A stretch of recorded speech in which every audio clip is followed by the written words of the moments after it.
जी आपल्या आसपासची बातमी असेल आपणा सर्वांसाठीची। आपण पाहत आहात 7 मराठी न्यूज। अखिल भारतीय मराठी पत्रकार परिषद मुंबई संलग्न पुणे जिल्हा पत्रकार संघ कार्यकारिणीची बैठक 25 ऑगस्ट 2025 रोजी जांभूळकर गार्डन, वानवडी, हडपसर, पुणे या ठिकाणी परिषदेचे मुख्य विश्वस्त SM देशमुख, विश्वस्त व माजी अध्यक्ष शरद पाबळे, किरण चौधरी, भरत निगडे यांच्यासह राज्य कार्यकारिणी सदस्य, पदाधिकारी, पुणे जिल्हा पत्रकार संघाचे कार्यकारिणी आणि तालुका कार्यकारिणी पदाधिकारी यांच्यासह यांच्या प्रमुख उपस्थितीत बैठक पार पडली। यावेळी प्रमुख विश्वस्त माननीय SM देशमुख यांनी आपल्या मनोगतात प्रिंट मीडिया आणि डिजिटल मीडिया हे आपल्या 2 विंग आहेत, यामध्ये परस्पर कटुता नसावी आणि येणाऱ्या काळात डिजिटल मीडिया हे प्रभावी माध्यम असणार आहे, याविषयी मार्गदर्शन केले। कार्यकारिणी बैठकीची प्रस्तावना पुणे जिल्हा अध्यक्ष सुनील लोणकर यांनी, तर सूत्रसंचालन भरत निगडे यांनी आणि आभार प्रदर्शन MG शेलार यांनी मानले। याविषयी घेतलेला खास रिपोर्ट आपल्यासाठी। Bureau report 7 Marathi news, Pune. Jambhulkar garden मध्ये जांभूळकर दुसरी तिसरी वेळ आहे आणि आपण आम्हाला वारंवार सहकार्य करता, त्याबद्दल आपले मी मनापासून आभार मानतो। आजची ही बैठक 2 गोष्टींसाठी आहे। एक तर 14 तारखेचं आपलं डिजिटलचं जे अधिवेशन होतं, डिजिटल मीडियाचं देशातलं पहिलं अधिवेशन, की डिजिटलमध्ये जे काम करणारे पत्रकार आहेत त्यांना एकत्र बोलून, सगळ्या महाराष्ट्रातले पत्रकारांना एकत्र बोलून त्यांच्याशी संवाद साधायचा आहे, त्यांचे प्रश्न समजून घ्यायचे। प्रश्न आपल्या सगळ्यांना माहीतच आहे, परंतु ते प्रश्न सोडवण्यासाठी कसं आपल्याला पुढे जाता येईल याची चर्चा तिथं आहे। आणि आणखी एक गोष्ट अशी आहे की डिजिटलमध्ये आता मी बघतो अनेक चॅनल, म्हणजे ग्रामीण भागातल्या अनेक तरुण मुलांची चॅनल मी बघतो, परंतु त्याच्यामध्ये कंटेंट असेल किंवा टेक्निकल गोष्टी असतील किंवा प्रेझेंटेशन असेल बातमीचं, तर ते मला काय फारसं समाधानकारक वाटत नाही। त्याच्यामध्ये सुधारणा होण्याची गरज आहे। आपण सांगितलं की आम्हाला प्रेस कॉन्फरन्सला बोलवत नाही, तर खरी गोष्ट आहे, परंतु याच्यासाठी आपल्याला आपण अगोदर सक्षम व्हावं लागेल आणि त्या टेक्निकली आणि बाकीच्या गोष्टीसाठी जर आपल्याला सक्षम जर आपण झालो आणि आपली विश्वासार्हता वाढवली, म्हणजे डिजिटलमध्ये आलेली बातमी ही खरीच असते। म्हणजे मला कालच कोणतरी सांगत होतं की तात्यासाहेब लहानच बोलत होते माझ्याशी, किंवा अजूनही असं वेग बातम्या फिरत राहतात सारख्या, आपण रोज बघत असतो। तर एक विश्वासार्हता लोकांची अजून डिजिटलबद्दल नाही, ती आपल्याला निर्माण करायची। आणि त्याचं पहिलं पाऊल म्हणून आपण 14 सप्टेंबरचा संभाजीनगरचा मेळावा अधिवेशन आपण तिथे घेतलं। देशातलं अशा पद्धतीचं एका विशिष्ट मीडियाशी रिलेटेड असं हे पहिलं अधिवेशन, आणि त्यामुळं आमच्या दृष्टीने ह्या अधिवेशनाला महत्त्व आहे आणि त्या अधिवेशनाची तयारी करण्यासाठी एक ही बैठक आहे। आणि दुसरी गोष्ट, गेले अनेक दिवस आपल्या जिल्ह्यातल्या पदाधिकाऱ्यांची आमची बैठक मिळत नाही। खरं म्हणजे पावळे सर असतील किंवा लोणकर असतील यांच्यासारखं मला गोड बोलता येत नाही, मी जरा कडू बोलतो। याचं कारण असं आहे की आपल्याला संघटना जर चालवायची असेल तर सगळ्यांना गोड बोलून नाही चालत, काहीतरी इंजेक्शन देखील त्याला आपल्याला द्यावं लागतं, डोस द्यावा लागतात। आणि त्यासाठी मी लोणकर फारसं समाधानी नाही पुणे जिल्ह्याच्या कार्यकारिणीमध्ये। म्हणजे तुम्हाला वाईट वाटेल, परंतु माझी संघटना म्हणून मला जे काही अपेक्षित आहे त्या पद्धतीनं काम होत नाही। पुणे जिल्ह्याचा उपाध्यक्ष कोण आहे, पुणे जिल्ह्याचे सरचिटणीस कोण आहे, पुणे जिल्ह्याचे कोषाध्यक्ष, मला एकच नाव माहिती आहे, सुनील लोणकर पुणे जिल्ह्याचे अध्यक्ष, त्याच्याशिवाय त्यांची बॉडी मला माहीत नाही कोण आहे। आता निगडे माहिती ती झालेली। तर मला असं म्हणायचं आहे की आपली ही जी काही आहे तर किमान तुम्ही 3 महिन्याला एक बैठक घ्या। मगाशी उल्लेख झाला परिषदेच्या बैठकीचा, तुम्ही परिषदेच्या बैठकीमध्ये येऊन बघा। परिषदेच्या ज्या बैठका दर 3 महिन्याला आम्ही परिषदेच्या बैठका घेतो। आत्ता बैठक सिंधुदुर्गला झाली 3 महिने, त्याच्या अगोदर तिकडे नांदेडला झाली, आणि महाराष्ट्राच्या वेगवेगळ्या भागामध्ये ह्या बैठका घेतो। त्याचं कारण असं आहे की सगळ्या पदाधिकाऱ्यांना त्या भागामध्ये जाता आलं पाहिजे, त्या भागातले प्रश्न समजून घेता आले पाहिजे, त्या भागातल्या पत्रकारांशी संवाद साधता आला पाहिजे, त्या भागामध्ये कोण कुठली वर्तमानपत्र आहेत, कोण डिजिटलमध्ये काम करते, हे सगळं परिषदेच्या त्या पदाधिकाऱ्यांना कळलं पाहिजे। ह्यासाठीचा तो उद्देश आहे। आणि माझी अपेक्षा पुण्यामध्ये मी सुरुवातीपासून यांना सांगतो की तुम्ही प्रत्येक जिल्ह्यामध्ये 3 तालुक्यामध्ये बैठक घ्या ना, 3 महिन्याला घ्या। काय असं मी म्हणत नाही की तुम्ही दर महिन्याला इकडे तिकडे गेला. आता त्यांचे व्याप मोठे, ते 56 संस्थांवर आहेत अध्यक्ष, पण त्याच्यातली एखादी संस्था कमी करा अध्यक्ष, इकडे जरा जास्त वेळ द्या त्याच्यासाठी, कळलं का? तर माझं म्हणणंच असं आहे की 3 महिन्याला तुम्ही एक तालुका, म्हणजे यावेळेस तुम्ही लोणावळ्यात गेलात तर पुढच्या वेळेस तिकडे इंदापूरला जा, नंतर कधीतरी बारामतीला जा, कधीतरी आंबेगावला जा. ही सगळी मंडळी तयार आहे ना त्याच्यासाठी, ते कुठं तयार नाहीत. शिरूरला आलं तर बारामती तुम्ही घेणार नाही का बैठक? तर तुम्ही बैठक घ्याल ना, पण त्याच्यासाठी थोडं इनिशिएटिव्ह जे काही वरचे पदाधिकारी आहेत त्यांना घ्यावं लागेल. आणि मला पाबळे म्हणजे मगाशी सांगत होतं की मोकाशी साहेब आणि पाबळे साहेब, ह्या दोघांनी याच्यामध्ये लक्ष घातलं पाहिजे दोघे. आणि मला आणखी एक वैशिष्ट्य आहे की पुणे जिल्ह्यामध्ये जे घडतं, पुण्यामध्ये जे घडतं ते महाराष्ट्रात त्याचे काय प्रतिध्वनी उमटतात, रिफ्लेक्ट होत होते. तर आपण पुण्यामध्ये काही करत नाही. आणि दुःखाची गोष्ट अशी की एस.एन. देशमुख पुण्यात राहतात, शरद पाबळे पुण्यात राहतात, मोकाशी पुण्यात राहतात, आणि पुण्यामधल्या ऍक्टिव्हिटीज काही फारशा होत नाही. तर मला असं वाटतं हे काही संघटना वाढीच्यासाठी फारसं पोषक नाही. आता तुम्ही नांदेडला जा, तुम्ही तिकडं बीडला जा, तुम्ही गडचिरोलीला जा, तुम्ही नागपूरला जा. एस.एन. देशमुख येणार आहेत म्हणल्यानंतर 200 पत्रकार तर कसे असतात? काल आता माझ्या गावातच कार्यक्रम होता, 200 पत्रकार तिथे हजर होते. मी यायचं म्हटलं तरी 200 पत्रकार येतात. तर आपल्याकडे हे का होत नाही? आपण कुठं कमी पडतो याचा जय महाराष्ट्र कधीतरी विचार करावा लागेल की नाही. तर त्या दृष्टीनं देखील आपण नुसतंच पाबळे तुम्ही हे करा, तुम्ही ते करा हे सांगून पण चालणार नाही. करू आपण ते करू अशा पद्धतीनं आपल्याला सांगावं लागेल, किंवा त्यांना कार्यक्रम द्यावा लागतील, त्यांच्याबरोबर राहावं लागेल, त्यांना फ्रेश. आता मला कोणी सांगितलं डिजिटलचं अधिवेशन घ्यायचं, पण नेतृत्वाचं काम असं आहे की त्यांनी स्वतःहून कार्यकर्त्यांना जर कार्यक्रम दिले नाही तर आपला मनसे होईल. सॉरी, मनसेचं कुणी असेल तर मी त्या अर्थाने बोलत नाही, परंतु ते कधीतरी एकदा 4-2 वर्षाला त्यांचा एखादा कार्यक्रम देतात, पुन्हा निवडणूक येईपर्यंत थंड असतं. आपल्याला तसं राहून चालणार नाही. याचं कारण असं आहे की मराठी पत्रकार परिषद ही 86 वर्षाची देशातली सर्वात जुनी पत्रकार संघटना, हे लक्षात घ्या. तुम्ही कोणाबरोबर आहेत मगाशी अनेकांनी उल्लेख केला, आम्हाला अभिमान वाटतो. खरी गोष्ट आहे, मला पण अभिमान वाटतो. आता माझं वय पण आता बरंच झालेलं आहे, पण मी दररोज 4 तास देतो.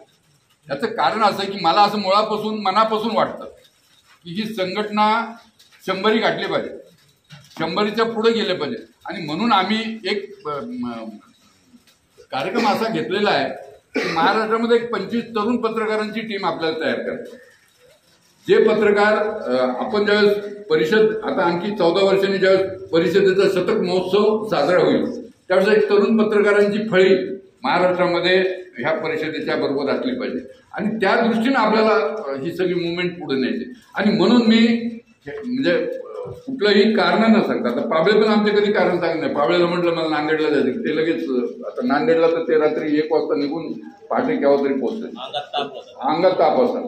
तर मला असं वाटतं की तुम्ही जास्त मागाशी सांगितलं पाबळेने की तुम्ही रोज काय परिषदेचं काम करायची गरज नाही, पण तुम्ही महिन्यातून 1-2 तास देऊ शकता की नाही, एखादं देवस्थ देऊ शकता की नाही महिन्यात.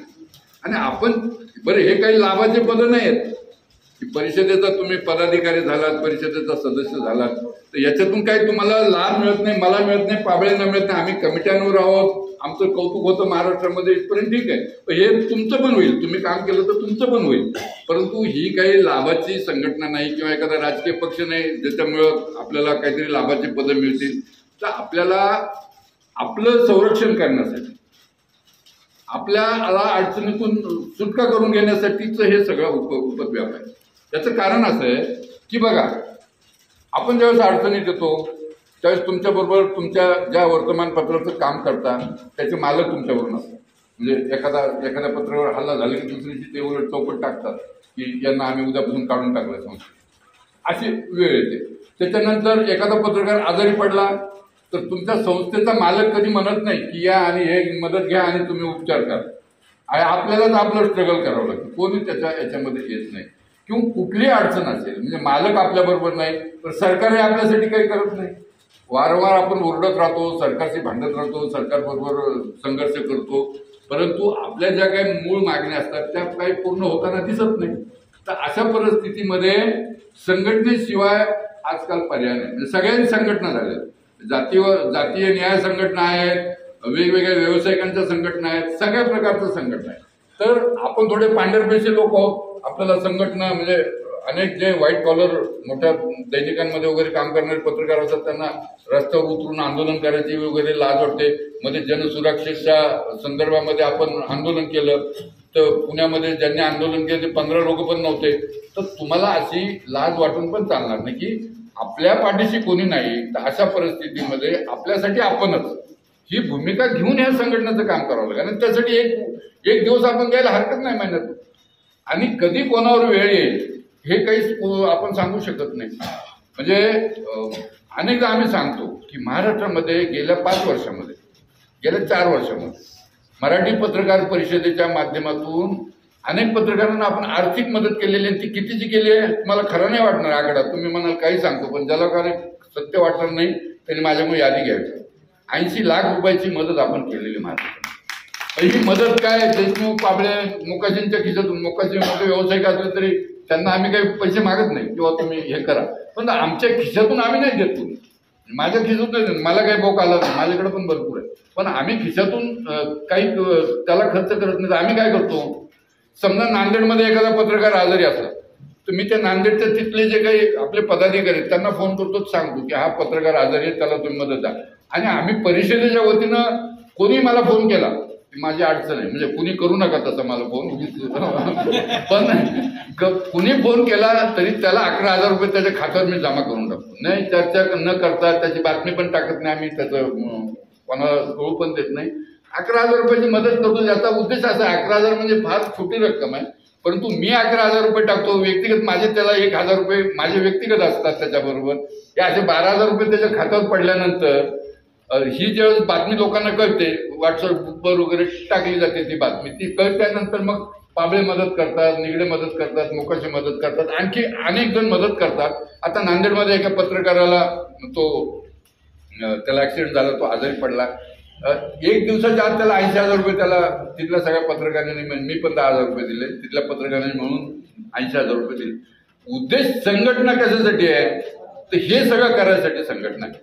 इथं काही कोणाचं कौतुक करण्यासाठी, कोणा हे करण्यासाठी. मग ते लोणकर पदाधिकाऱ्यांना फोन करत बसतात. का फोन करता तुम्ही? माझं म्हणणं तुम्ही अजिबात नका फोन करू. आणि ज्यांना वेळ मिळत नाही, ज्यांना परिषदेला इंटरेस्ट नाही, ज्यांना फक्त आपल्या व्हिजिटिंग कार्डवर आपलं नाव आणि पद छापायचे किंवा लेटर पॅड छापून पत्र व्यवहार करायचा आहे, त्याच्यासाठी ही संघटना नाही. तुम्हाला वेळ द्यावा लागेल. ज्यावेळेस संस्थेचं काम असेल त्यावेळेस तुम्हाला वेळ द्यावा लागेल. तुम्ही रोज उठसूट संस्था काही तुम्हाला बोलवणार नाही. आज आपण किती दिवसांनी बोलवले यांना? अनेक दिवसांनी बोलवलं. तर ज्यांना वेळ मिळत नाही किंवा जे वेळ देऊ शकत नाही, तर अशासाठी आपली संघटना थांबता कामा नये, याचं मी तुम्हाला विनंती करतो. लोणकर साहेब, तुम्ही हे असे पदाधिकारी बदला, कळलं का? आणि तातडीने बदला. म्हणजे जर मलाच परिषदेचा उपाध्यक्ष कोण आहे पुणे जिल्ह्याचा माहित नसेल तर तुम्हाला काय माहिती आहे? तर ही जी काही परिस्थिती आहे ना, ही काही साधली नाही. आणि मी स्वतः महाराष्ट्रामध्ये 354 तालुके आहेत. 354 तालुक्यामध्ये 36 जिल्ह्यामध्ये आम्ही फिरतो सातत्यानं. आणि फिरत म्हणजे मला तुम्ही काय म्हणता नाही ना, तुम्ही फिरा असं काही मला कोणी म्हणत नाही, परंतु आपल्याला त्याची आवड पाहिजे, आपल्याला त्याची तळमळ पाहिजे. आणि त्या आपण ज्या संस्थेमध्ये काम करतो त्या संस्थेबद्दल पूर्ण तुम्हाला हे पाहिजे की आत्मीयता पाहिजे की आपण हे काम केलं पाहिजे. आता माझ्या घरी पण मला विरोध करतात, काय आता तुमचं वय झालं, तुम्ही कुठं गाडी घेऊन फिरत राहता हे करता. परंतु मी जर घरी बसलो, बरं का 12 ते 1 दिवस जर घरी बसलो ना, तर माझे पाय दुखायला लागतात, गुडघे दुखायला लागतात, काहीतरी दुखणं सुरू होतं. म्हणजे ही आवड आहे. म्हणजे पवार साहेबांना जसं ते घरी बसत नाही, तसं मला देखील असं वाटतं की आपण घरी बसता कामा नये. आणि एक काम हातात घेतलं आपण, एक इश्यू हातात घेतला. आणि पत्रकारांचे प्रश्न मगाशी पाबळेने सांगितलं की तुम्ही पत्रकार संरक्षण कायदा, आम्ही म्हणजे आपण संघर्ष केला नसता तर हा कायदा महाराष्ट्रात झाला नसता. अजूनही त्याच्यामध्ये अडथळे आणून ठेवलेले आहेत. म्हणजे आपण 12 वर्ष संघर्ष केला, त्याच्यानंतर कायदा झाला. पेन्शनसाठी 20 वर्ष संघर्ष केला. आणि पृथ्वीराज चव्हाण मुख्यमंत्री असताना मी त्यांना सांगितलं, चव्हाण साहेब, SM देशमुख पेन्शन मागणार नाही तुमच्याकडे, मला गरज नाही पेन्शनची, माझं सुदैवाने बरं चाललं. परंतु असे अनेक प्रश्न हे मगाशी तुम्ही सांगितलं की दायमाचा विषय. दायमा एका खेड्यातले पत्रकार होते, त्यांच्यावर तर अन्याय झाला, परंतु पंढरीनाथ सावंत यांच्यासारख्या मोठ्या पत्रकाराला देखील पेन्शन सरकारनं दिली नाही.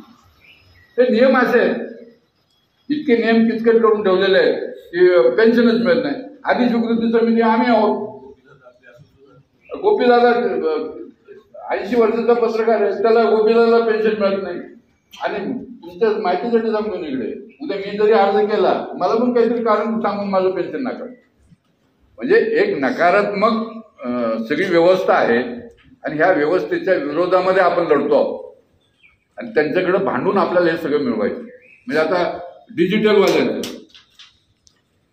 डिजिटल मीडिया नवीन सुरुवात झाला, कोणाच्या डोक्यात पण नव्हतं. तुम्हाला आठवतं आपण पिंपरी चिंचवडमध्ये जे बैठक घेतली होती, त्या कुठलं हॉटेल आहे तिथं 550 पत्रकार महाराष्ट्रातून आले होते. त्यावेळेस आपण सुरुवात केली. देशामध्ये कोणाच्या डोक्यातही नव्हतं की डिजिटलची एक संघटना होऊ शकते. त्यावेळेस आपण ती बैठक घेऊन ती डिजिटलची बैठक घेतली आणि एक वातावरण तयार केलं. त्याच्यानंतर आमचे वर्ष 6 महिने नाव काय द्यायचं याच्यावरच गेले. काय असं की नाव लक्षात घेतलं, सोशल मीडिया, सोशल मीडिया परिषद वगैरे. तर हे सगळं झाल्यानंतर आज आपलं एक महाराष्ट्रामध्ये रेप्युटेशन झालेलं आहे की पत्रकार परिषदेची ही विंग आहे डिजिटल मीडिया परिषद. आणि त्याचं काम महाराष्ट्रामध्ये अनिल वाघमारे सध्या त्याचं काम बघतात आणि महाराष्ट्रातल्या 29 जिल्ह्यामध्ये आपल्या शाखा झालेल्या आहेत. पुण्यामध्येच आता पदाधिकारी आपल्याला अजून नेमायचे, परंतु पदाधिकारी झाले, त्यांचं काम तिकडच्या त्या जिल्ह्यामध्ये सुरू झालेलं आहे. आणि आता मुंबईला मी म्हणजे संभाजीनगरचं मी जे सांगतोय, तर संभाजीनगरला आपल्याला राज्याची कार्यकारिणी करायची. 2 गोष्टी करायच्यात. एक तर राज्य कार्यकारिणी तिथं करायची आपल्याला, आणि दुसरी गोष्ट महाराष्ट्रामध्ये मी बघतोय असे अनेक युट्यूब चॅनल्स आहेत. म्हणजे मगाशी वेगळ्या अर्थाने सांगितलं मी, किंवा आणखी काही लोकांना आपल्याला शिक्षण द्यायचे, परंतु ग्रामीण भागामध्ये राहून चांगल्या पद्धतीची युट्यूब चॅनल्स चालवणारे अनेक पत्रकार आहेत. त्यांचं कौतुक करायला पाहिजे का नाही? त्यांचं कौतुक झालं पाहिजे. म्हणून आम्ही एक ज्या लोकांचं 1 लाख 2 लाखच्या वर सबस्क्रिप्शन आहे, ज्या लोकांचे व्ह्यूअर्स चांगले आहेत, ज्या लोकांकडे हिट्स चांगले मिळतात, अशा लोकांच्या निवड करून एक 10 प्रातिनिधिक संपादकांचा युट्यूब चॅनलच्या ह्या अधिवेशनामध्ये मान्यवर लोकांच्या हस्ते आपला सत्कार करायचा, जेणेकरून बाकीच्या लोकांना देखील त्यापासून प्रेरणा मिळू शकेल आणि त्या पद्धतीनं ते चॅनल सुरू करतील. AI मगाशी उल्लेख झाला. माझं वय 65 वर्षाचं असलं तरी मी AI शिकायला लागलो. आता मलाही माहित नाही, मी मुलाकडून समजून घेतो काय करायचं AI मध्ये.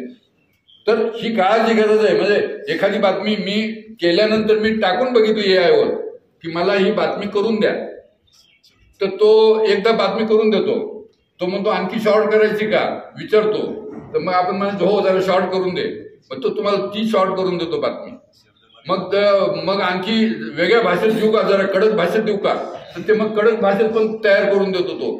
तर हे इतकं सोपं आहे. परंतु हे जरी असलं तर पत्रकार म्हणून आपलं काम कमी झालेलं नाही.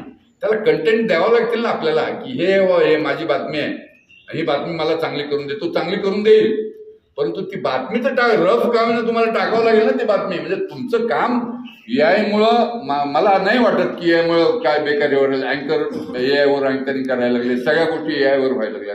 परंतु तरी देखील AI आल्यामुळं पत्रकारांच्या कामामध्ये आणि पत्रकारांच्या रोजगारामध्ये काही फरक पडेल असं मला वाटत नाही. पण हा AI असेल, डिजिटल मीडिया असेल, आणि मी सगळीकडे सांगतो, आता आपल्याकडे साप्ताहिकवाले काही लोक आहेत, दैनिकवाले काही आहेत.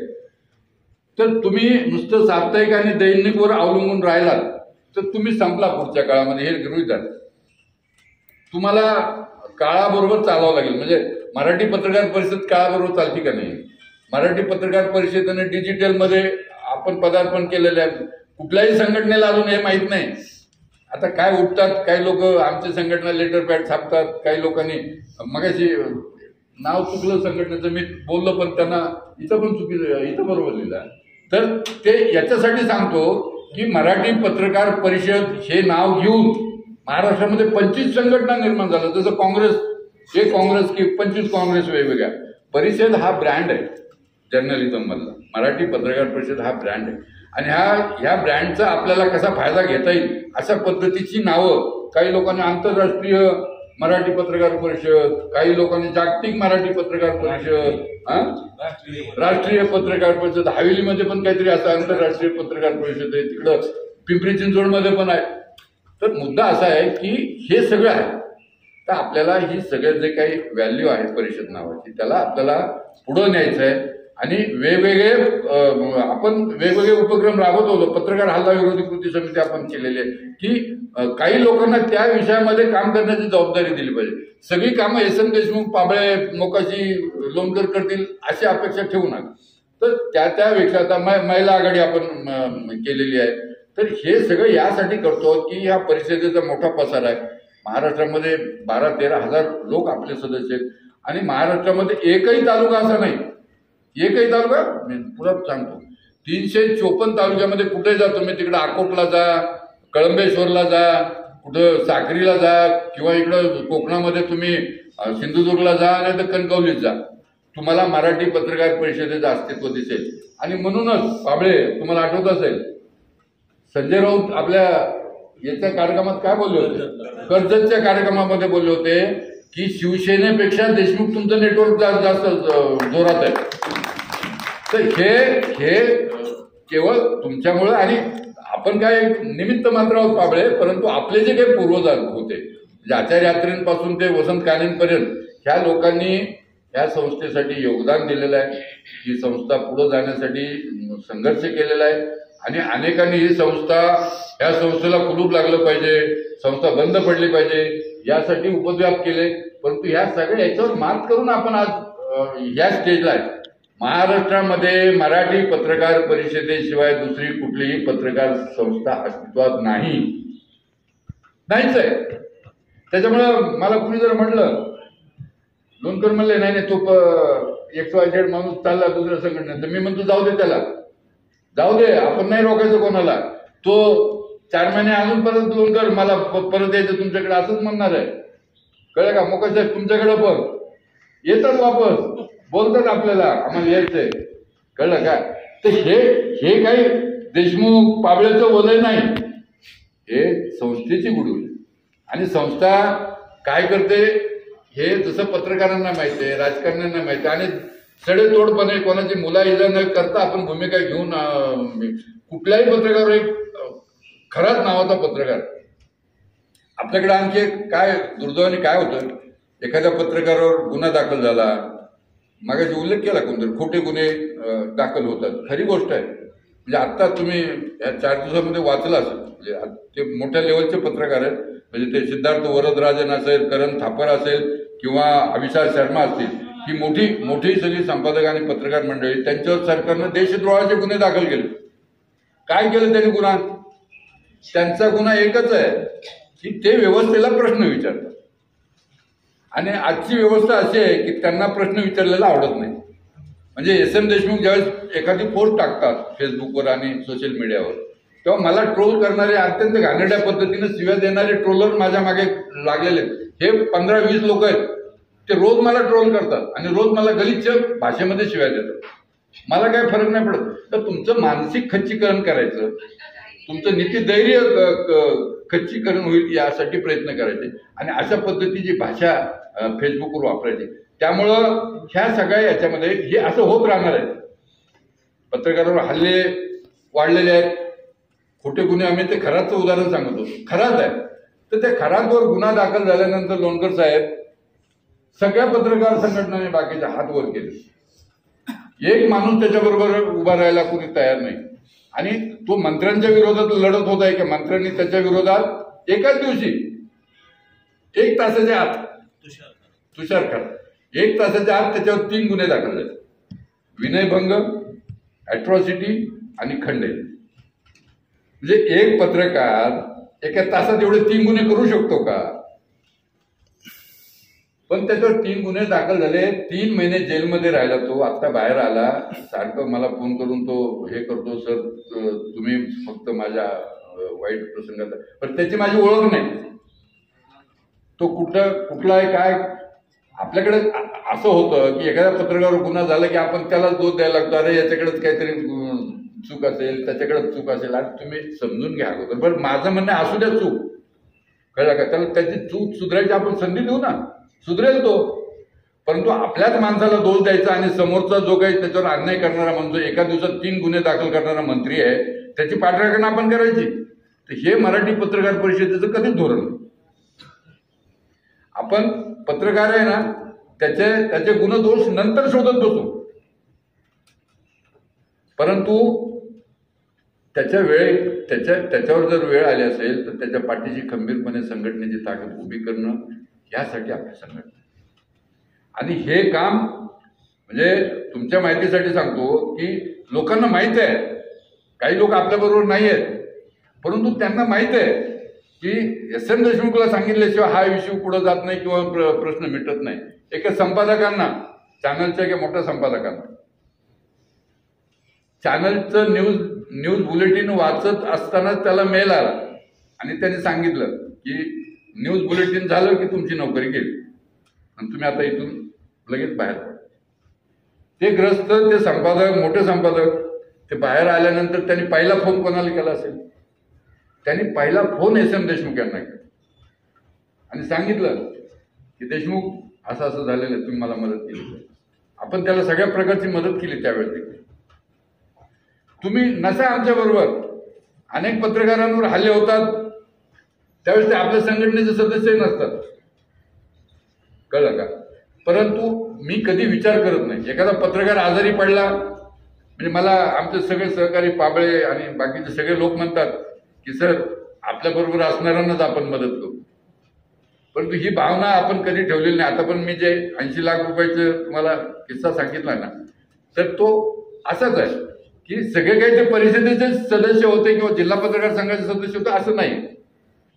आपल्याबरोबर नसणाऱ्या लोकांना देखील आपण मदत केलेली. आणि ज्यावेळेस हल्ले होतात त्यावेळेस देखील आपण त्यांना सगळ्या ताकदीनं त्यांच्या पाठीशी उभं राहण्याची भूमिका घेतलेली. त्यामुळं कोणी कुठे जाऊ द्या, त्यांना मराठी पत्रकार परिषद हा आधार वाटतो. आणि मी ज्या वेळेस ग्रामीण भागामध्ये फिरतो त्यावेळेस पत्रकार मला सांगतात की सर आम्ही खचलो होतो मधल्या काळामध्ये, आम्हाला कोणी वाली नाही असं वाटायचं, परंतु आज आम्ही हक्काने सांगतो की नाही SM देशमुख यांना सांगितलं तर आपला विषय मार्गी लागतो. म्हणजे परवा धुळ्यावरून गोपीदादाचा फोन आला, तिथले एक खासदार आहेत, त्या काँग्रेसच्या खासदार आहेत, त्या शिवसेना शिंदे गटाच्या आमदाराच्या घरी गेल्या. तिथे जाऊन त्यांनी काय चर्चा केली तर यांनी टाकलं किंवा तुम्ही खासदार काँग्रेसचे आहेत ना, मग शिंदे गटाच्या आमदाराच्या घरी जाऊन तुम्ही काय हितगुज केलं हे आम्हाला कळू द्या. त्या बाईने काय केलं, कलेक्टरला फोन केला आणि कलेक्टरला फोन करून त्यांनी असं सांगितलं की तोफ नावाचं दैनिक आहे त्यांचं, तर ते तोफ दैनिकाचं रजिस्ट्रेशन रद्द करा, त्यांचं डिक्लेरेशन रद्द करा आणि ते पेपर बंद करा. ते गोपीदादाचा त्या संपादकाचा मला फोन आला. मी म्हणलं काळजी करू नका, सगळी ताकद आम्ही तुमच्या पाठीशी उभा करू. मी कलेक्टरांना बोललो आणि कलेक्टरांना असं सांगितलं की त्याने गुन्हा काय केलाय, त्या संपादकाचं डिक्लेरेशन तुमच्याकडे रद्द करायची तुमची तयारी जर चालू असेल तर सगळ्या महाराष्ट्रातल्या पत्रकारांना धुळ्याच्या तुमच्या कलेक्टर ऑफिस समोर बसवेल. असं एकदम एवढं सोपं समजू नका. आता दुसरं उदाहरण ऐकलंय अहिल्यानगर मधलं संगम कोपरगावचं. कोपरगावमध्ये एक महिला काय ते ड्रग तिच्या बॅगमध्ये सापडलं आणि ड्रग घेऊन तिला मग पोलिसांनी अटक केली. ही बातमी आहे ना, एखाद्या महिलेच्या बॅगमध्ये ड्रग सापडलं, तिला अटक केली, पोलिसांनी तिला ताब्यात घेतलं. आता याच्यात कोणाला आक्षेप वाटावा असं काही आहे का? परंतु जे ड्रगचं रॅकेट चालवतात त्या माणसाने, ज्याने ती बातमी छापली त्या संपादकाला फोन करून जीवे मारण्याची धमकी दिली. त्यांनी त्याच्या दैनिकातही छापलं होतं आणि सोशल मीडियावर देखील इंस्टाग्रामवर त्यांनी टाकली होती ती पोस्ट. तर तो त्याला असं म्हणला की इंस्टाग्रामवरची पोस्ट डिलीट कर, नाही तर तुला आयुष्यातून आम्ही डिलीट करू. ही जी काही धमकी आहे, मग मला फोन आला त्याचा. तर मग CMला मी लगेच SMS केला, त्यांचं ओके म्हणून मला मेसेज आला. मुद्दा असा आहे की जिथे आता ते काय आपले सदस्य नाही, ते दोन्ही उदाहरणं सांगितलं, सदस्य नाहीत परंतु अडचणीत आलेल्या माणसाला मदत करण्यासाठीच ही भूमिका आहे. ज्यावेळेस परिषद स्थापन झाली 1939ला त्यावेळेस काही पत्रकारांच्या संघटना नव्हत्या, पत्रकार वेगवेगळ्या भागामध्ये विखुरलेले नव्हते, आपण एकच होतो. त्यामुळे ती जी काही भूमिका त्या संघटनेची आहे त्या पद्धतीनं आपण ही पुढे घेऊन चाललेलो आहोत आणि या पुढच्या काळामध्ये देखील आपली हीच भूमिका कायम राहील. कोणाला पटती आपली भूमिका पटू द्या, नाही पडत तर नाही पडू द्या, त्याला काही फरक पडत नाही. आणि पाबळे फेसबुकवर आपण ज्यावेळेस आपल्या भूमिका मांडत राहतो त्यावेळेस माझ्या अजून एक खंत आहे, मी सांगतो सगळ्यांना, अधिकाऱ्यांना वगैरे दम देतो आपण मीटिंग मध्ये किंवा मंत्रालयात गेलोच की माझ्या मागं महाराष्ट्रातले 12,000 पत्रकार आहेत. पण फेसबुकवर बघितलं तर 4 लोकांनी पण माझी पोस्ट लाईक केलेली नसते. मला एक दिवशी एक डायरेक्टर मंत्रालयातले म्हणले, देशमुख तुम्ही सांगता तुमच्या पाठीचे 12,000 पत्रकार आहेत महाराष्ट्रामध्ये, 12 पण तुमच्या पोस्टला लाईक येत नाहीत किंवा कॉमेंट्स येत नाहीत. तर मला असं वाटतं की हे नाही चालणार. आपल्या किमान माझ्या राजकीय ज्या पोस्ट असतात त्याला तुम्ही नका त्याच्यावर कॉमेंट करू किंवा नका त्याच्यावर भाष्य करू, परंतु ज्या पत्रकाराच्या संबंधातल्या आता 4 दिवसापूर्वी या 3घांना अटक झाल्याची मी पोस्ट टाकली होती. किती लाईक येतात त्याच्यामध्ये, आपण काही करतच नाही. भीती कशाची वाटते तुम्हाला?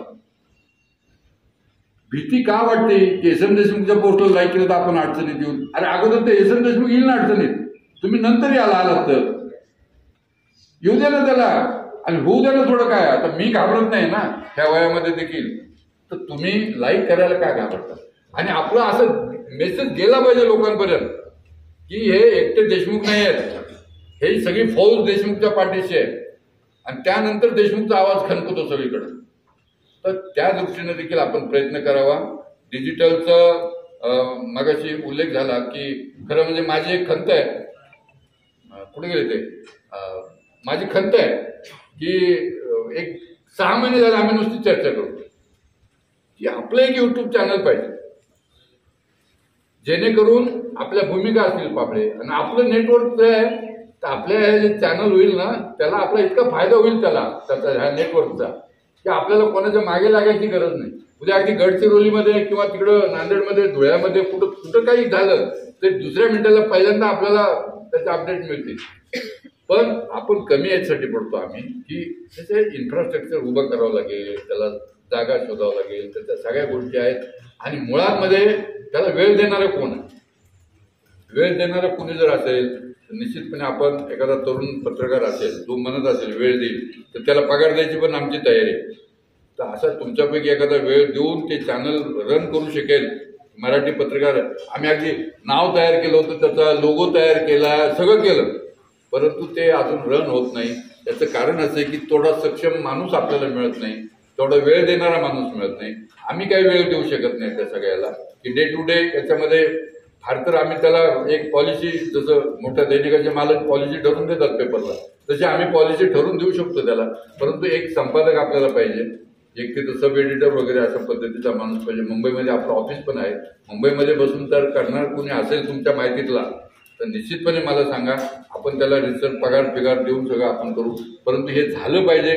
हे जर झालं तर आपली जी काही ही मुवमेंट आहे पत्रकारांच्या हक्काची मुवमेंट, आपण जे म्हणतो ही चळवळ आहे, संघटना म्हणतच नाही आपण, ही चळवळ मुवमेंट आहे आणि ही मुवमेंट जिवंत राहण्यासाठी तुम्हाला ते निश्चितपणे फायद्याचं ठरणार आहे. आपलं पत्रकार नावाचं एक साप्ताहिक होतं, आता कधीतरी मला वेळ असला की मी आपलं ते डिझाईन करून मी एखादी बातमी ते टाकतो व्हॉट्सअपवर ग्रुपवर वगैरे, परंतु ते पत्रकार साप्ताहिक अजूनही त्याचं रजिस्ट्रेशन आहे, परंतु एकतर त्याचं वितरण करणं, त्याचं सगळं आर्थिक गणित जमवणं, ह्या सगळ्या गोष्टी अवघड आहेत. आणि मगाशी उल्लेख झाला की संघटनेजवळ पैसे नाही, ही गोष्ट खरी आहे, परंतु आम्ही पॉलिसी अशी ठरवलेली आहे की आपल्याकडे जास्त पैसे पण जमा करायचे. तर पैसे जास्त जमा झाले तर उद्या पाबळीमध्ये माझ्यामध्येच वादावादी सुरू होईल की नाही मग मी किती घ्यायचे, तू किती घ्यायचे, मी प्रवास खर्च घेतला, तू प्रवास खर्च घेतला, मी हे केलं, तू ते केलं, असे हे वाद सुरू होते. आमचा खर्च तुम्हाला आता तुम्ही घरचे सगळे सांगायला हरकत नाही, आमचा 5 लाख रुपये खर्च. आम्ही काय जाण्याचे खर्च पण कोणी मागत नाही, घेत नाही. 5 लाख रुपये वर्षाचा खर्च आहे. 5 लाख रुपयाचे वर्गणी आम्हाला मिळतात. लोणकरकडे अजून 1.5 लाख रुपये बाकी आहे माझे.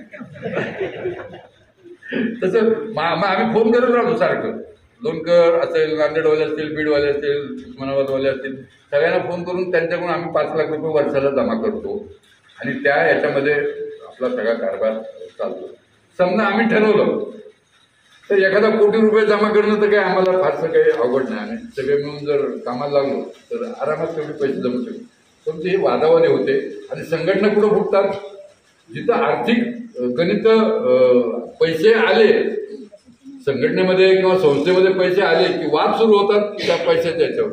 तर आम्ही आज एकत्र आहोत सगळे, म्हणजे आमच्यामध्ये मतभेद दिसतात का तुम्हाला? तर नाही, अजिबात आम्ही सगळे एकत्र आहोत. कारण सगळे संस्थेतून काही ओरबडायचं अशी भावनाच नाही कोणाची. संस्थेलाच आपण काय द्यायचं तर देऊ, तिथून काही मिळवायचं अशी भावना नाही. त्यामुळे ही संस्था चालू आहे आणि आपल्याला पैसे पण जमवायचे नाही.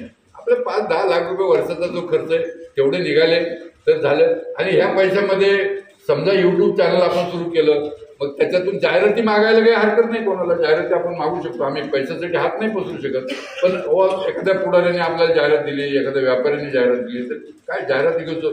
तर त्याचं कल्पना अशी आहे की युट्यूबचा जो खर्च असेल किंवा साप्ताहिक आपण पत्रकार साप्ताहिक काढलं तर तो खर्च देखील त्या जाहिरातीतून निघाला पाहिजे. हे संपादक आणि तिथं जे काही आपण माणसं नेमू त्यांचे ती काम असणार आहे आणि त्यांनी ते करावं अशी अपेक्षा आहे. ह्या सगळे विषय आहेत, हे सगळे विषय पुढे घेऊन जात असताना परत मी मूळ पदावर येतो की पुणे जिल्हा पत्रकार संघ हा अत्यंत सक्षम झाला पाहिजे. पुण्याकडे सगळ्यांचं लक्ष आहे. एस.एन. देशमुख ज्या जिल्ह्यामध्ये राहतात त्या जिल्ह्यामधले जी संघटना आहे ती अधिक पॉवरफुल झाली पाहिजे अशी लोकांची अपेक्षा आहे. आणि त्यासाठी केवळ लोणकरच नाही तर आपण सगळ्यांनी मिळून लोणकरला सहकार्य करावं. जिथं जिथं संघटना मगाशी अनेकांनी आपले आपले अनुभव सांगितले, जिथं वीक आहेत मुळशीमध्ये त्या लोणावळ्याचं एक दुर्दैव आहे. अनेकदा आम्ही गेलो तिथं 4-5 दिवस तरी गेलो असलो आम्ही त्या लोणावळ्यामध्ये की संघटना झाली पाहिजे. बरं करतात, 2 लोक जोडले जातात, 4 लोक बाजूला जातात. काय तिथं काय मानसिकता आहे वकील साहेब माहीत नाही मला, पण ते तुम्ही बघा. आणि आमची काही मदत लागेल तर निश्चितपणे मी स्वतः पाहिजे तर तुमच्या तिथे येतो, एखादी बैठक लावायची तर लावा. कारण ते लोणावळा कसं आहे, नाक आहे पुणे आणि मुंबईचं मधलं सेंटर आहे, मुळशी आहे, लोणावळा आहे. ही जी काही गावं आहेत तर ही महत्त्वाची गावं आहेत आणि तिथं संघटन नाही. आता मुळशीमध्ये पण पत्रकार भवन झालं, पुढं काहीच नाही. तर ते पत्रकार भवन पण तसंच पडलेलं आहे. आणि पुरंदरवाल्यांचे नाना आणि तुमच्या सगळ्या टीमचं अभिनंदन केलं पाहिजे. तुम्ही महाराष्ट्रामध्ये एक चांगल्या पद्धतीचं पत्रकार भवन उभा करताय. मी तर एक पोस्ट टाकून सगळ्यांना सांगितलं की कशा पद्धतीनं तुम्ही पत्रकार भवन उभं केलं. सरकार तालुक्याच्या ठिकाणी आपल्याला काही मदत करत नाही, जागा देत नाही, पैसे देत नाही. तर आपल्याला तुम्ही 12 ते तुमच्याकडे पण मध्ये आम्ही आलो त्यावेळेस तुम्ही सांगितलं होतं जागा मिळते वगैरे, पण त्याचा फॉलोअप झालेला दिसत नाही. तर त्या दृष्टीनं तुम्ही देखील प्रयत्न करा की तालुक्यामध्ये आपल्यालाच अशा पद्धतीनं सगळे प्रयत्न करावं लागतील. आणि त्यासाठी देखील महत्त्वाच्या जे काही पदाधिकारी आहेत त्यांनी पुढाकार घ्यावा अशी माझी सगळ्यांना विनंती आहे.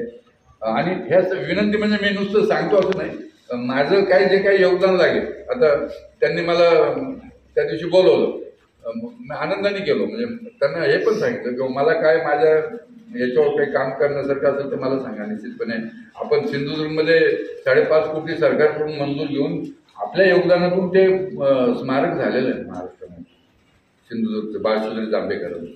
तर मला असं वाटतं की आपण जर पाठपुरावा केला तर निश्चितपणे होतो. पण जिल्ह्यामधल्या तालुक्यातले जे काही पदाधिकारी आहेत तर त्या पदाधिकाऱ्यांनी मगाशी तुम्ही सांगितलं की आंबेगावला जे निवृत्त होणारे मार्गदर्शक परिषद आणि जिल्हा पत्रकार संघाचं दुर्दैव असेल, माजी अध्यक्ष झाला की तो परिषदेच्या विरोधात असेल, माजी अध्यक्ष झाला की जिल्हा पत्रकार संघाच्या विरोधात असेल. लोणकरच असेल की त्यांनी आता घोषणा केली की मी मरेपर्यंत परिषदेबरोबर आहे म्हणून. पण मागचे तुमचे पूर्वज कुठे गेले? कसं आहे की कोणावर विश्वास ठेवायचा, कोणावर काय कारण आहे, काय नाही. म्हणजे माझं म्हणणं असं आहे की तुमच्या समजा मी एस.एन. देशमुख आज विश्वस्त म्हणून काम करतो, तर माझ्याकडे पद आहे तोपर्यंत मी काय करायचं ते करा. आणि माझं एकदा पद संपलं तर समजा जे कोणी पदाधिकारी पुढे परिषदेचा कारभार चालतो त्यांना मुक्त हस्ते काम करू द्या ना. म्हणजे मीच फार काम करणार आहे आणि येणाऱ्या लोकांना काही कामच जमणार नाही अशी तर काही भूमिका नाही. तर त्यांना काम करू द्या. परंतु दुर्दैव असं आहे की आपण आपलं पद जात असताना सगळ्यांना वाईट वाटतं, नाही असं नाही, परंतु पद गेल्यानंतरही आपण त्या संस्थेबरोबर अटॅच असलं पाहिजे की आपण तिथं काम केलेलं आहे. त्या संस्थेमध्ये सगळे लोक आपल्याबरोबर संस्थेमुळे आपल्याशी जोडले गेलेले आहेत. ही भूमिका ठेवून जर काम केलं तर निश्चितपणे मला असं वाटतं. आणि सूचना आम्ही कोणाला अंतर्गत नाही, आम्ही तर जुळून घ्यायचा प्रयत्न करतो त्या लोकांशी. पण तुम्ही जर हेकटसारखं वागून हे करत जा. तुमच्याकडे आता कसं होतं की तुमच्याकडे 40 लोक आहेत, तर 40 लोकांचं हे जमणं शक्य आहे. इथं यांच्याकडे 650 लोक आहेत. कोणाकोणाला ते म्हणणार आहेत तुम्ही या आणि मार्गदर्शन करा आम्हाला. मार्गदर्शन करणारे पण भलतंच मार्गदर्शन करतात, कळलं का? आणि तर अशा पद्धतीनं माझं तर स्वतःचं म्हणणं असं की नवीन जोडत असताना जुने देखील आपल्याबरोबर कायम राहिले पाहिजेत. ही भूमिका कायम आपण घेतलेली आहे. परंतु अनेक गोष्टी घडत असतात याच्यामध्ये. आणि आपलं पद संपल्यानंतर लोकांना असं वाटतं की आपण ऑटोमॅटिकली बाजूला जातो की काय. असं काही होत नाही. मी मधल्या काळामध्ये मी 2002 पर्यंत मी अध्यक्ष होतो. 2002 ते 2017 मी कुठल्याच पदावर नव्हतो. तरी मी आज जे काम करतो परिषदेचं त्याच पद्धतीने मी त्यावेळेस देखील काम करत होतो. आणि पदच असलं पाहिजे तुम्हाला काम करायला अशी पण काही गरज नाही. पण सगळ्यांनी काम करावं. लोणकर तुम्ही जे काही ह्या 8 दिवसामध्ये तुम्ही नवीन पदाधिकारी सगळ्यांशी चर्चा करून, पाबळे मोकाशी यांच्याशी चर्चा करून जे काही पदाधिकारी आहेत, जे उपाध्यक्ष आहेत, सरचिटणीस आहेत, कोषाध्यक्ष आहेत, जे महत्वाचे पद आहेत ते तुम्ही जाहीर करा. तुम्ही स्वतः जाहीर करा. कोण येतील नाही त्यांच्याशी चर्चा करा अगोदर. आणि डिजिटलची जी टीम आहे तर मला असं वाटतं की निगडे तुम्ही त्याच्यामध्ये लक्ष घालून आणि ह्या सगळ्या पदाधिकाऱ्यांची चर्चा करून तुम्ही ह्या 2-3 दिवसामध्ये डिजिटलची टीम तयार करा. आणि म्हणजे चर्चा नाही मला पण बघू द्या ना सर. मला आपण उद्या जाहीर करू ना. आज जरी तुम्ही तयार केलं तर मला पण कळू द्या कोण. नाही तर पदाधिकारी माझ्या ओळखीचे नाहीत म्हणल्यानंतर काय बरोबर नाही. तर आपण काय करू, आपण चर्चा करू आणि 2 दिवसामध्ये ती जाहीर करू. हे याच्यासाठी जाहीर करणं आवश्यक आहे. त्यांच्यावर पण तुम्ही जबाबदारी सोपवू शकता की बाबा तू पदाधिकारी आहेस, तू 2 लोक बरोबर घेऊन ये, कळलं का? आणि एखादा डिजिटल मधला आपल्याला ज्या 10 संपादकांचा सत्कार करायचा आहे तर पुणे जिल्ह्यातला एखादा असं चांगलं डिजिटल चॅनल चालवणार त्याची म्हणजे सबस्क्रिप्शन 2 लाखाच्या वर आहे असेल तर आपण म्हणजे माझा हा मित्र आहे म्हणून मी त्याचं नाव सुचवलं होतं असं नको. आपल्याला काही हे करायचं नाही. गडकरींनी सांगितलं होतं कार्यक्रमामध्ये, देशमुख तुम्ही कोणाला पुरस्कार वगैरे देत असताना कौतुक करताना वशिलेबाजी करू नका. आपण करतच नाही. त्यांनी कौतुक केलं आपण की तुम्ही कुठलीही वशिलेबाजी न करता हे सगळं निवडलेलं आहे, त्याबद्दल तुमचे कौतुक केलं पाहिजे. हा परंपरा पुढे देखील चालली पाहिजे.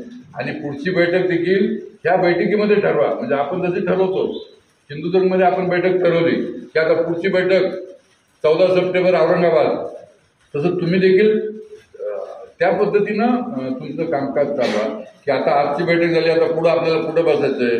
बारामतीवाले तुम्ही म्हणत असाल तर बारामतीला बैठक घेऊ, म्हणजे ते इंदापूर वगैरे जवळ आहे तिकडून, तर बारामतीमध्ये बैठक घेता येईल का, किंवा मुळशीमध्ये घ्यायची असेल तर त्यांना विचारायचं. एक बैठक पुढची बैठक ठरवा.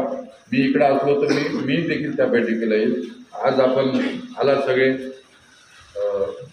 पाऊस असताना आणि सगळे ट्रॅफिक असताना लवकर आपण देखील चाकण ट्रॅफिकला पाहू न करता त्याबद्दल आपल्या सगळ्यांचं मी मनपूर्वक आभार मानतो. सुनील लोणकर आणि प्रमोद यांचं परत एकदा आभार मानतो की त्यांनी हा कार्यक्रम इथे आयोजित केला. जांभूळकर साहेब आपलेही परत एकदा आभार मानतो की वारंवार आम्ही तुम्हाला त्रास देत असतो, परंतु तुम्ही आमच्यापैकीच आहेत असं समजून आम्ही तुम्हाला हा त्रास देत राहतो. तर यापूर्वी 2 वेळेस बैठका आपण इथे घेतल्या होत्या. आता आणखी आपल्याला छान वाटलं, म्हणजे मागच्यापेक्षा आता सगळीचं लूक सगळा छान झालेला आहे. त्यामुळे तुमचंही आभार मानतो. आणि बाकीचे जे सगळे आपले पदाधिकारी आहेत, बाबळे असतील, मोकाशी असतील, त्यांनाही मी धन्यवाद देतो की आपण पुढाकार घेऊन ही सगळी बैठक आयोजित केली.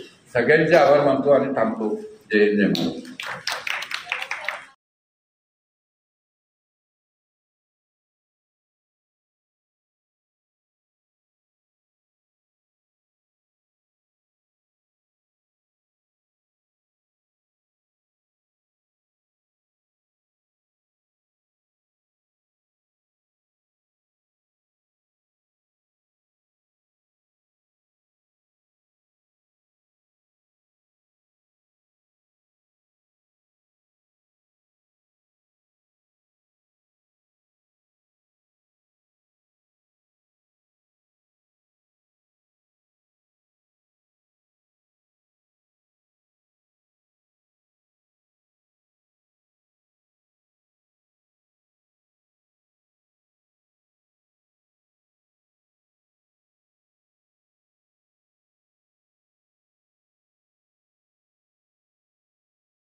परिषदेचा विजय असो, मराठी पत्रकार परिषदेचा विजय असो।